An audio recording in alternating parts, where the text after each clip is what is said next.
자, 이제 서서히 잠이 옵니다. 제가 손가락을 튕기면 여러분은 닭처럼 꼬꼬댁 소리를 낼 거예요. 그리고 나서 저를 위해서 치킨 샌드위치를 만들어 줄 겁니다. 효과가 없네요. 그렇죠. 괜찮아요. 제게 마인드 컨트롤 능력이 없는 게 여러분에게는 잘된 일이겠죠, 뭐. 하지만 그런 능력이 있는 생명체들도 있답니다. 자, 예를 들면 1번 남방 남색 꼬리 부전나비 애벌레. 애벌레는 나비가 되기 위해 많은 음식을 섭취해야 함과 동시에 다른 동물의 먹이가 되지 않아야 합니다. 그리고 이 특별한 애벌레들은 스스로를 보호할 수 있는 정말 놀라운 기술을 가지고 있습니다. 그들은 개미를 조종합니다.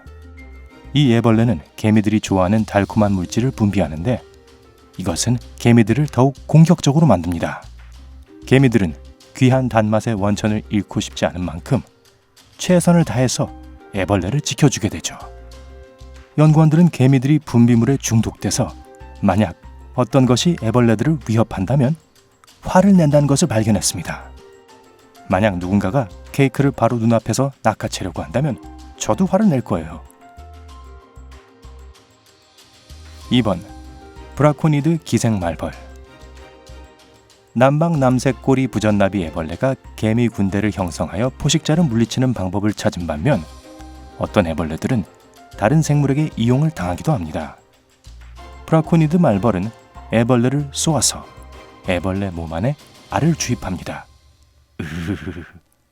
애벌레들은 아무렇지도 않다는 듯 계속 생활합니다. 그런데 2주 후 알이 부화하고 나면 말벌의 유충들이 이 애벌레를 장악해버립니다. 걱정하지 마세요.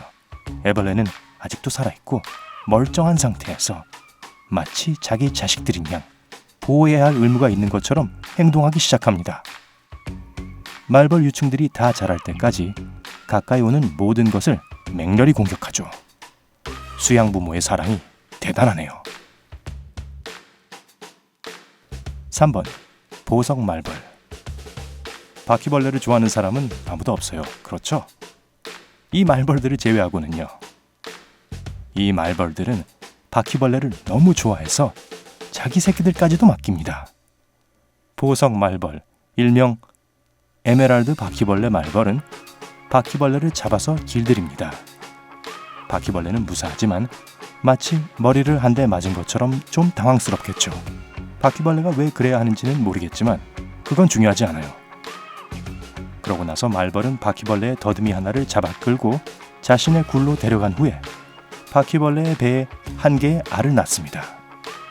그러고 나면 바퀴벌레는 말벌 유충이 부화할 때까지 굴에 머물면서 알을 안전하게 지킵니다.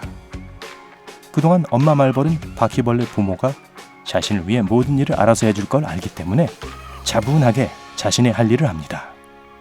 말벌에게는 좋은 일이죠.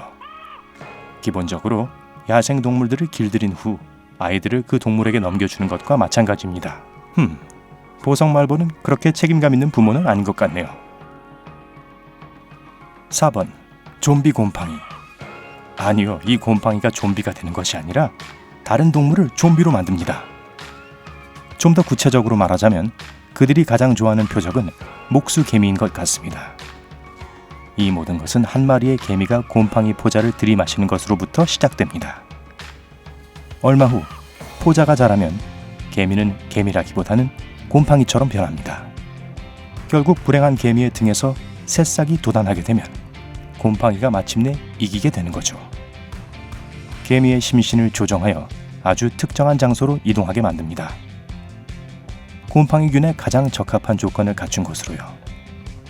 마침내 원하는 지점에 도달하면 이 곰팡이는 더 많은 개미를 포획할 수 있는 포자를 방출하기 시작합니다. 그러니까 공짜로 얻어먹고 히치하이킹을 하고 좀비화시키는 곰팡이라고 할 수 있죠. 이런, 그냥 택시를 부르시지. 5번 가시머리 벌레. 이 녀석들은 정말 정교한 생존 방법을 찾아냈습니다. 다 자란 가시머리 벌레는 평생을 찌르레기 새의 뱃속에 살면서 눈에 띄지 않은 상태를 유지하죠. 기생충이기 때문에 숙주가 없으면 살아남을 수 없습니다. 하지만 흥미로운 점은 어떻게 새의 뱃속에 들어가게 됐느냐 하는 점입니다. 찌르레기 새가 가장 좋아하는 먹이는 쥐며느리 벌레입니다. 하지만 쥐며느리 벌레는 어둡고 축축한 곳을 좋아하기 때문에 찾기가 정말 어렵죠. 동시에 그들은 찌르레기 새의 배설물을 너무나 좋아합니다. 신선한 찌르레기 배설물에서 종종 발견되는 것이 무엇일까요? 맞습니다. 가시머리 벌레의 알입니다. 쥐며느리는 그 알을 먹게 되고 한동안은 아무 일 없이 지냅니다. 그러고 나서 알이 부화하기 시작하면 쥐며느리의 몸 안에서 가시머리 벌레가 자랍니다. 가시머리 벌레들은 14개의 다리가 달린 이동주택을 장악하게 되고 거기서부터 광기가 시작됩니다. 가시머리 벌레가 쥐며느리의 심신을 장악하고 평소 숨겨져 있던 아늑한 어두운 둥지를 떠나 탁 트인 곳으로 향하게 만듭니다. 그때 찌르레기가 불운한 쥐며느리를 발견하고 잡아먹게 되죠. 그게 바로 쥐며느리 안에 살고 있는 가시머리 벌레가 원하던 바입니다. 이제 더 큰 숙주로 이사를 했으니 더 편안하게 살 수 있게 되고 이 사이클은 계속 이어집니다. 6번 아카시아 나무. 지금까지 마인드 컨트롤 능력을 가진 동물과 곤충에 대해 말씀을 드렸지만 환각을 일으키는 식물은 어떨까요? 아카시아 나무는 주변에 살고 있는 개미들과 매우 이상한 종류의 관계를 맺고 있습니다. 아이고, 또 불쌍한 개미들이네요. 이 나무는 2가지 종류의 물질을 생산합니다. 하나는 정말 달콤한 맛이 나서 개미들이 좋아하고 또 하나는 개미를 쫓아내는데 매우 효과적입니다. 2가지 물질을 잘 조절함으로써 아카시아는 가장 필요한 곳으로 개미를 끌어들일 수 있습니다. 예를 들어 나무에 구멍을 만드는 곤충들이 나무를 공격한다면 아카시아는 그 특정한 장소에서 달콤한 수액을 생산하고 다른 모든 곳에서 쓴맛의 수액을 생산합니다. 개미들은 자연히 그 달콤함에 끌릴 테고 나무에 있는 다른 곤충들을 보면 가차없이 공격합니다.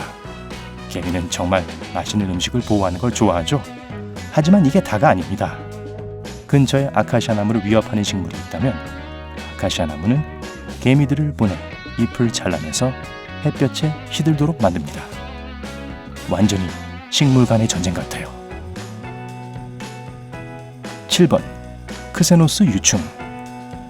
이 기생충은 평생을 말벌의 뱃속에서 삽니다. 크세노스는 조용히 말벌 한 마리가 근처에 착륙할 때까지 기다렸다가 아래에서 뛰어올라 재빨리 몸 안으로 들어갑니다. 말벌이 무슨 일이 일어나고 있는지도 깨닫지 못한 채로 시간이 흘러가 버리죠. 말벌은 사회적 생명체로 집단을 형성합니다. 하지만 감염된 말벌은 서식지에 관심이 없어져 날아가 버리는데 아무 곳이나 가는 것은 아니고요. 다른 감염된 말벌들과의 미팅 장소로 갑니다. 말벌 속에 있는 기생충이 말벌의 행동을 바꿔서 짝짓기를 위해 만나도록 하는 거죠. 이 모든 게 끝나면 기생충은 말벌에 실려 이전 서식지로 돌아가 또 사냥을 시작합니다. 이제 공짜를 좋아하는 히치하이커들의 행동 패턴을 파악할 수 있을 것 같아요. 8번 넵시벌. 은먼지 거미는 북아메리카에서 꽤 흔합니다. 그리고 다른 거미들처럼 거미줄을 치고 운이 나쁘게 거미줄에 걸린 곤충을 먹고 살죠. 이 거미가 기생말벌에게 공격을 당하는 방식은 참 특이합니다. 기생말벌은 거미 등에 앉아서 침을 쏩니다. 거미가 기절해 있는 동안 말벌은 그저 태연하게 거미의 자기 알을 낳습니다. 깨어난 거미는 마치 아무 일 없었다는 듯이 계속 생활하고요. 아마 이럴지도 모르죠. 어휴, 이상한 꿈을 꿨어. 결국 알이 부화하면 말벌 유충은 서서히 거미를 갉아먹기 시작합니다. 자기 몸의 4분의 1이 되는 것이 자신을 물어뜯고 있는 것을 어떻게 모르죠? 글쎄요. 어쨌든 거미가 관심을 기울이기까지는 시간이 좀 걸리는 듯합니다.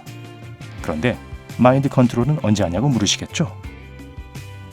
유충이 충분히 커지면 시작됩니다. 유충은 거미가 거미줄 만드는 것을 멈추고 필요한 먹이를 얻는 동안 조용히 누워있게 합니다.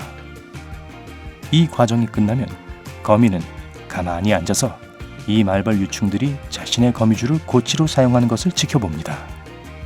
힘들여서 직접 지은 집을 아이들에게 고스란히 뺏기게 되는 심정을 상상해 보세요. 괴롭겠죠. 9번 톡소플라즈마. 톡소플라즈마는 동물이나 곤충이 아닙니다. 미세 유기체입니다. 톡소플라즈마증은 누구나 걸릴 수 있는 질환이지만 보통 고양이로부터 시작됩니다. 네, 고양이는 톡소플라즈마가 번식할 수 있는 유일한 동물입니다. 그리고 아주 특이한 방법으로 고양이의 내장에 들어갑니다. 우리 모두 쥐와 고양이가 천적이라는 것은 알고 있죠? 그렇죠. 그래서 쥐가 근처에서 고양이 냄새를 맡으면 도망갑니다. 하지만 쥐가 톡소플라즈마가 함유된 것을 먹으면 이 작은 기생충은 쥐 같은 설치류가 고양이의 냄새를 좋아하게 만듭니다. 정말 교활하군요. 이제 쥐는 고양이가 좋은 친구라고 생각하니까 고양이에게 끌리게 돼요. 아, 쥐의 최후가 다가오고 있군요. 고양이가 세뇌된 쥐를 잡아먹게 되면 교활한 톡소플라즈마 기생충이 마침내 새 집, 즉 고양이의 내장에 들어가게 되는 거죠. 하지만 만약 그게 다라고 생각한다면 잠깐만요. 톡소플라즈마는 인간의 뇌에도 영향을 미치는 것으로 증명되었습니다. 사실 톡소플라즈마증은 때때로 신경학적 장애와 심각한 행동 변화를 일으킵니다. 아마도 동물뿐만 아니라 인간의 마음도 조종할 수 있는 유일한 기생충일 겁니다. 멋진 공포영화 소재가 될 수 있을 것 같아요. 톡소를 조심하세요. 다른 생명체가 가지고 있는 초능력에 대해 알고 있나요? 아래 댓글로 얘기해 주세요. 이 비디오에 좋아요를 주는 것 잊지 마시고요. 친구들과 함께 공유하고 구독을 클릭하여 삶의 밝은 면에 머무르세요.